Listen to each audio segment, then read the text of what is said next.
Hello friends, this is Abila. Welcome to my YouTube channel. இன்னைக்கு நம்ம mutton biryani எப்படி ready பண்ணலாம்னு பார்க்கலாம். ஸோ வீடியோக்குள்ளே போகிறதுக்கு முன்னாடி என்னோட சேனல் நீங்கள் ஃபஸ்ட் டைம் விசிட் பண்ணுறீங்கன்னா கண்டிப்பாக நீங்கள் சப்ஸ்கிரைப் பண்ணிவிட்டு பெல் பட்டனும் ப்ரெஸ் பண்ணிக்கோங்க. ஸோ வாங்க இப்போ ஸ்டார்ட் பண்ணலாம். நான் வந்து இன்றைக்கி பாஸ்மதி ரைஸ் எடுத்திருக்கேன். 1/2 kg ரைஸ் நான் எடுத்திருக்கேன் இன்றைக்கி. இது நல்லா வாஷ் பண்ணிவிட்டு நீங்கள் வந்து ஊற வச்சுருங்க. 1/2 kg ரைஸ்க்கு நான் 1/2 kg மட்டன் நான் எடுத்திருக்கேன். நீங்கள் உங்களுக்கு மட்டன் வந்து கம்மி ஜாஸ்தி நீங்கள் பண்ணிக்கலாம்.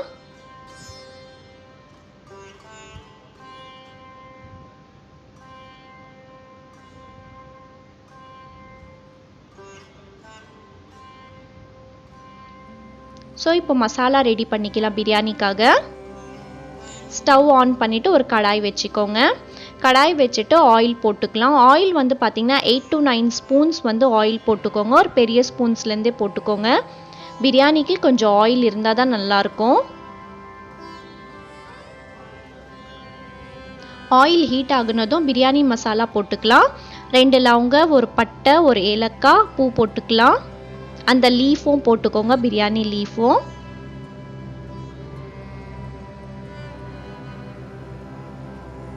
நம்ம இப்போ இஞ்சி பூண்டு பேஸ்ட் வந்து போட்டுக்கலாம். இந்த கரண்டிலேருந்து 2 கரண்டி நான் வந்து இஞ்சி பூண்டு பேஸ்ட் நான் எடுத்திருக்கேன். அந்த இஞ்சி பூண்டு பேஸ்ட் வந்து ஸ்மெல் ஃபுல்லாக போகட்டும், அது வரைக்கும் நல்லா அந்த ஆயிலே ஃப்ரை பண்ணிக்கோங்க.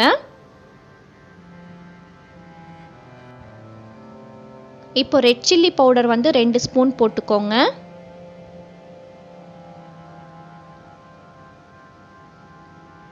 நல்லா அந்த ஆயில் வந்து ஃபுல்லாக பிரிஞ்சு மேலே வரட்டும், அது வரைக்கும் நல்லா ஃப்ரை பண்ணிக்கோங்க.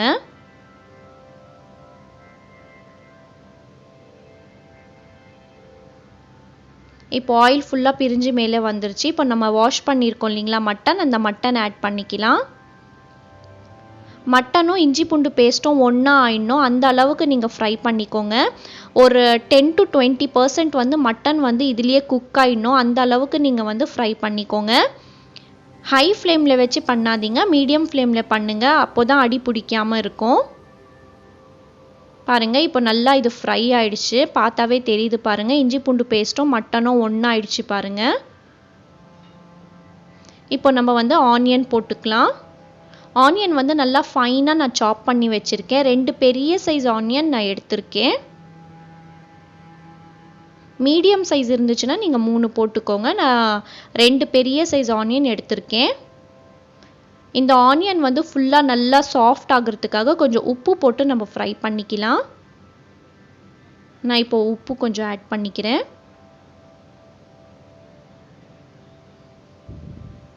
அந்த மசாலா ஃபுல்லாக நல்லா ஃப்ரை பண்ணுங்கள். மசாலா நீங்கள் எந்த அளவுக்கு நீங்கள் ஃப்ரை பண்ணுறீங்களோ அந்த அளவுக்கு உங்களுக்கு பிரியாணி வந்து நல்லா டேஸ்ட்டாக இருக்கும். மொத்தமாக எல்லாமே சேர்த்து போட்டு நீங்கள் ஃப்ரை பண்ணிங்கன்னா அந்த டேஸ்ட்டே வேறே இருக்கும். ஒன்றா நீங்கள் ஃப்ரை பண்ணிங்கன்னா அது உங்களுக்கு இன்னும் நல்லா டேஸ்ட்டு கொடுக்கும். பாருங்கள் இப்போ இந்த ஆனியனே தெரியல பாருங்கள், ஃபுல்லாக மட்டன் அந்த இஞ்சி பூண்டு பேஸ்ட்டோட மிக்ஸ் ஆகிடுச்சு. இந்த அளவுக்கு நீங்கள் ஃப்ரை பண்ணிக்கோங்க. ஆயிலும் ஃபுல்லாக பிரிஞ்சு மேலே வந்துருச்சு. இப்போ நம்ம மீதி இருக்கிற மசாலா போட்டுக்கலாம். பாருங்கள், கொத்தமல்லி, புதினா, பச்சை மிளகா போட்டுக்கலாம்.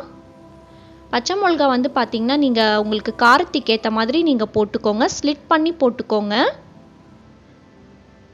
இதுவும் நல்லா ஃப்ரை பண்ணிக்கலாம். அந்த மசாலா ஃபுல்லாக மர்ஜ் ஆகிடணும் ஒன்றுக்குள்ளே ஒன்று, அந்த அளவுக்கு நீங்கள் ஃப்ரை பண்ணிக்கோங்க. லாஸ்ட்டில் நம்ம தக்காளி போட்டுக்கலாம், ஸ்டார்டிங்லேயே போட வேண்டாம். இப்போ வந்து நம்ம தக்காளி போட்டுக்கிறேன். பாருங்கள், தக்காளி வந்து 2 பெரிய சைஸ் தக்காளி நான் எடுத்திருக்கேன். இதுவும் நல்லா மிக்ஸ் பண்ணிக்கலாம். மீடியம் ஃப்ளேம்லேயே பண்ணுங்கள், ஹை ஃப்ளேம்லேயே பண்ணாதீங்க, அப்போ தான் நல்லா டேஸ்ட்டாக இருக்கும். கொஞ்ச நேரம் க்ளோஸ் பண்ணிவிட்டு நம்ம பண்ணிக்கலாம், அப்போ தான் அது ஃபுல்லாக சாஃப்ட் ஆகிடும். அந்த தக்காளி இருக்குது இல்லைங்களா, அது கொஞ்சம் நல்லா சாஃப்ட் ஆகிடும். பாருங்கள், ஜஸ்ட் ஒரு 2 minutes நீங்கள் க்ளோஸ் பண்ணிவிட்டு நீங்கள் மறுபடியும் எடுத்து இந்த மாதிரி கொஞ்சம் கிளறி விடுங்க, இல்லைனா அடி பிடிச்சிக்கும்.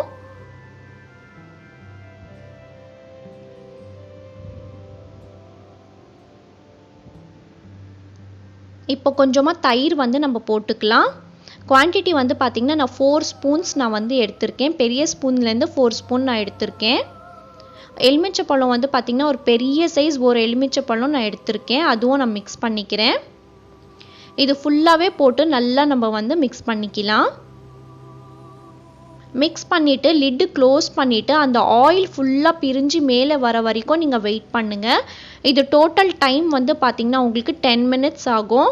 நீங்கள் மீடியம் ஃப்ளேம்லேயே வைங்க. பாருங்கள், இப்போ 10 மினிட்ஸ் ஆகிடுச்சு. நான் ஓப்பன் பண்ணி காமிக்கிறேன் உங்களுக்கு. பாருங்கள், ஆயில் ஃபுல்லாக பிரிஞ்சு மேலே வந்துருச்சு. இந்த அளவுக்கு நீங்கள் நல்லா ஃப்ரை பண்ணணும். பாருங்கள், அந்த மட்டனும் வந்து ஃபுல்லாக குக் ஆயிடுச்சு. நம்ம செக் பண்ணிக்கலாம், மட்டன் குக் ஆயிடுச்சான்னு சொல்லி நம்ம செக் பண்ணிக்கலாம். பாருங்கள், பர்ஃபெக்டாக குக் ஆயிடுச்சு மட்டன். இதுக்கு விசிலெல்லாம் நீங்கள் போடாதீங்க, அப்படியே குக் ஆகிடும். பட் மீடியம் ஃப்ளேமில் பண்ணால் தான் உங்களுக்கு வந்து நல்லா மட்டன் ஃபுல்லாக குக் ஆகும். நீங்கள் ஹை ஃப்ளேமில் பண்ணிங்கன்னா உங்களுக்கு மட்டன் வந்து நல்லா குக் ஆகாது. இப்போ வந்து தண்ணியோட அளவு பார்த்துக்கலாம். நான் இந்த கிளாஸ்லேருந்து 2.5 கிளாஸ் வந்து ரைஸ் எடுத்தேன். ஸோ 2.5 கிளாஸ் ரைஸ்னால் அதே அளவுக்கு தண்ணியும் எடுத்துக்கோங்க. 2.5 கிளாஸ் ரைஸ்க்கு 2.5 கிளாஸ் தண்ணி நீங்கள் எடுத்துக்கோங்க. இதுக்கு கம்மி ஜாஸ்தியெல்லாம் வேண்டாம். சில பேர் வந்து 1 கிளாஸ் ரைஸ்க்கு 2 கிளாஸ் தண்ணி போடுவாங்க. அந்த மாதிரியெல்லாம் வேண்டாம். ஏன்னா நம்ம ஸ்டார்டிங்லேயே ஊற வச்சிடறோம் இல்லைங்களா, 1/2 அன் ஹவர். ஸோ அதனால் நீங்கள் வந்து ஒரு கிளாஸ் ரைஸ்க்கு 1 கிளாஸ் தண்ணி போதும் உங்களுக்கு. நீங்கள் தண்ணி போட்டுட்டு பிறகு நீங்கள் வந்து காரம், உங்களுக்கு உப்பெல்லாம் நீங்கள் செக் பண்ணிக்கோங்க. செக் பண்ணிவிட்டு உங்களுக்கு தேவைக்கு ஏற்ற மாதிரி நீங்கள் போட்டுக்கோங்க. இந்த மாதிரி நல்லா பாயில் ஆகணும், இதுதான் மெயின். சில பேர் வந்து இந்த மாதிரி பாயில் ஆகிறதுக்கு முன்னாடியே ரைஸ் போட்டுடுவாங்க. அப்படி போட்டிங்கன்னா உங்களுக்கு நல்லா குக் ஆகாது.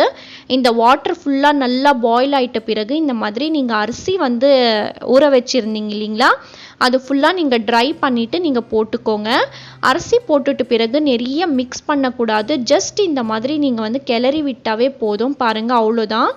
இப்போ வந்து நம்ம லிட் க்ளோஸ் பண்ணிடலாம். க்ளோஸ் பண்ணிவிட்டு கொஞ்சம் டைட் ஆகட்டும். அந்த தண்ணி ஃபுல்லாக வந்து அந்த அப்சர்வ் பண்ணிக்கும் அந்த இது ரைஸு. பாருங்கள், இந்த தண்ணி ஃபுல்லாக கொஞ்சம் அப்சர்வ் ஆயிடுச்சு பாருங்கள். ஸ்டில் கொஞ்சம் தண்ணி இருக்குது அதில். நம்ம இப்போ வந்து இது தம் போட்டுடலாம். தம் போடுறதுக்கு ஒரு நியூஸ் பேப்பர் இருந்துச்சுன்னா நியூஸ் பேப்பர் போட்டுக்கோங்க. நியூஸ் பேப்பர் இல்லைன்னா ஏதாவது க்ளீனாக கிளாத் போட்டுக்கோங்க. அதுக்கப்புறம் மூடி போட்டுக்கோங்க. மூடி போட்டுட்டு வெயிட்டாக ஏதாவது இருந்தால் வச்சுக்கோங்க. எனக்கு இந்த மாதிரி வெயிட்டாக இருக்குது, அதனால நான் வச்சுட்டேன்.